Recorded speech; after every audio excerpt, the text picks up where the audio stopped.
Bonjour Shavuot Tov. Nous sommes maintenant arrivés dans le vif du sujet, c'est vivre comme un juif dans une société, suite au don de la Torah de la semaine dernière.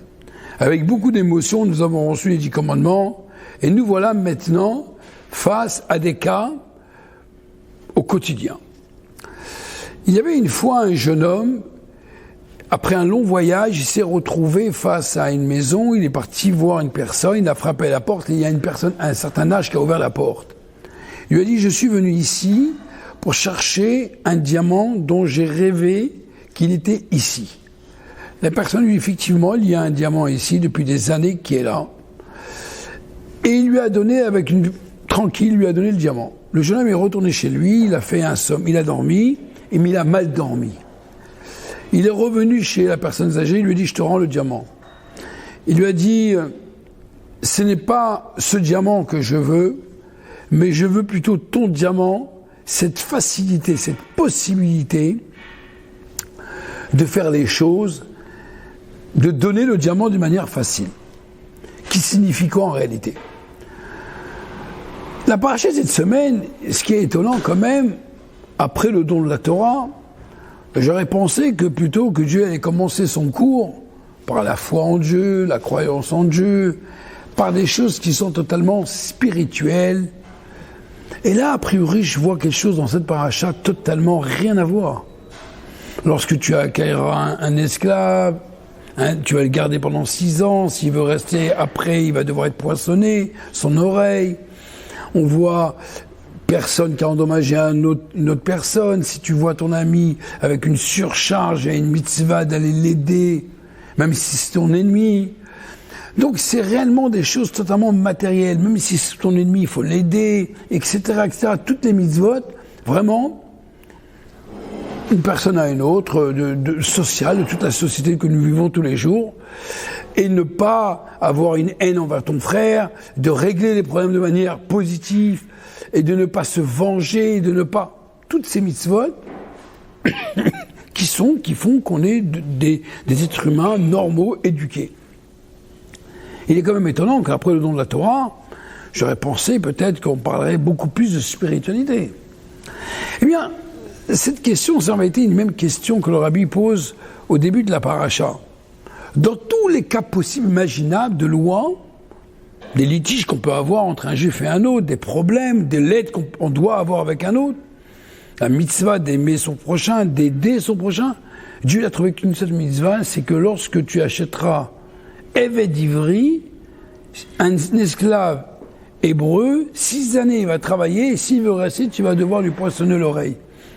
D'abord, on est sorti d'Égypte, on n'est plus esclave, il n'y a pas d'esclave. Deuxièmement, dans le cas présent, il est esclave parce qu'il n'avait pas d'argent. Et là, nous on est sortis d'Égypte immensément riches. Donc, vraiment, ce cas-là, c'était pas ce cas qu'il fallait mettre au début de la Torah, du moins au début de Parashat Mishpatim. Et même si on veut nous l'enseigner, on aurait pu le mettre beaucoup plus tard. C'est vraiment un peu un cas d'école.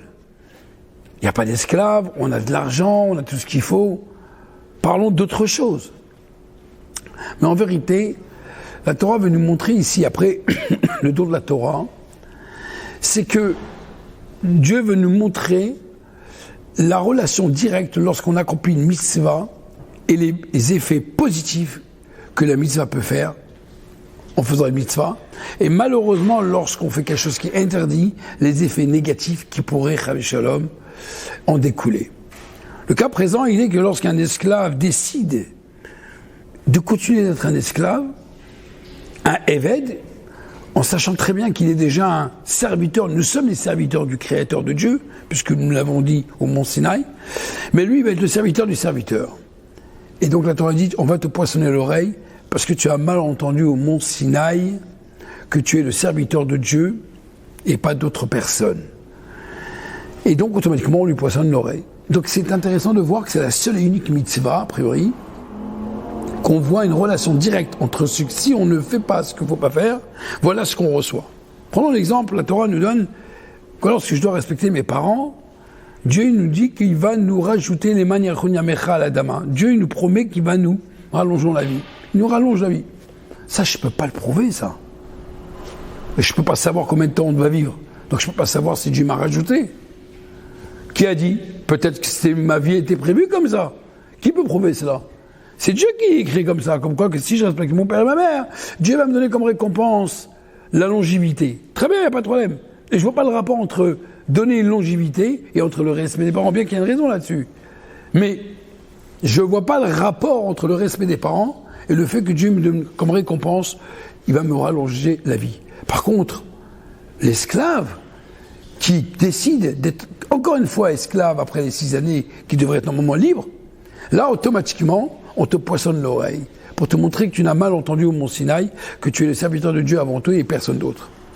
Il est intéressant de voir que finalement Dieu, il voulait ici montrer que un juif dans la société, un juif réel dans le monde, le judaïsme, un juif pratiquant comme on appelle ça aujourd'hui, ce n'est pas quelqu'un réellement qui est assis, qui étudie du matin au soir au matin, qui est une mitzvah d'étudier la Torah évidemment, mais alors, quand est-ce qu'on le remarque, quand est-ce qu'on peut témoigner, qu'on peut dire voilà, ça c'est un homme pratiquant, c'est dans les faits de tous les jours. Mais dans les faits de tous les jours, des choses les plus simples. Voir son ami qu'il a besoin d'aide, et qui vient et qui l'aide, ça c'est un homme pratiquant. Lorsqu'il voit son ami qui est surchargé, ou même son ennemi à la rigueur, puisque la Torah parle de son ennemi, à plusieurs raisons que tu vas aider ton ami, c'est ton ami. Mais ton ennemi, la Torah dit, lorsqu'on considère qu'il faut rendre un objet perdu, etc., des choses simples, la Torah ne parle pas ici de notions tellement élevées. Elle dit voilà, après le don de la Torah, voilà ce que je vous demande. Je vous demande de respecter les choses simples. Mais ces choses simples, c'est Dieu qui nous le demande de le faire. Parce que souvent, on est plutôt intéressé à s'asseoir et à étudier des concepts, mais faire descendre ces concepts dans la pratique, eh bien on trouve souvent des raisons, des excuses, des différentes raisons, comme on appelle ça des amatlotes, pour nous dispenser de le faire. Comment voulez-vous que lorsque je suis en pleine étude, en plein plaisir, comme on peut dire, en plein kiff, en pleine étude d'une sougia, d'un sujet qui me donne envie de continuer, il ne faut pas que ça me dérange. Je ne veux pas être dérangé par quelqu'un qui a besoin d'une aide. Surtout pas. Et je vais trouver des réponses et des raisons et des comment du pourquoi pour ne pas l'aider. Mais la Torah dit, c'est là où je veux te voir. C'est là où je te vois si tu es un juif pratiquant ou non. C'est là où je te teste. Dieu ici, en vérité, dans cette paracha Mishpatim, veut tester l'homme, veut tester le juif dans sa pratique de tous les jours, dans les choses les plus simples. Prier, mettre les tefilines, c'est une chose. Je le fais, je suis en connexion avec Dieu. Dieu va me donner une récompense, comme tout le monde pense que voilà, j'aurai mon monde futur. J'espère mon monde futur, chacun y rêve. Tout le monde a envie d'avoir un monde futur. Bon, pourquoi pas, hein. Et l'autre côté, mais la chose simple, quelqu'un il a besoin d'une aide, on va trouver des raisons et des réponses que finalement, ben non, c'est pas le moment, je peux pas, je suis pas tour dispensé pour telle et telle raison parce que j'ai fait des calculs. Eh bien, détrompez-vous mes amis, la Torah cette semaine nous apprend, elle veut être pratique. Comme on dit, fact, le fait concret. Il faut concrétiser les choses de manière matérielle. C'est comme ça qu'on définit une personne pratiquante.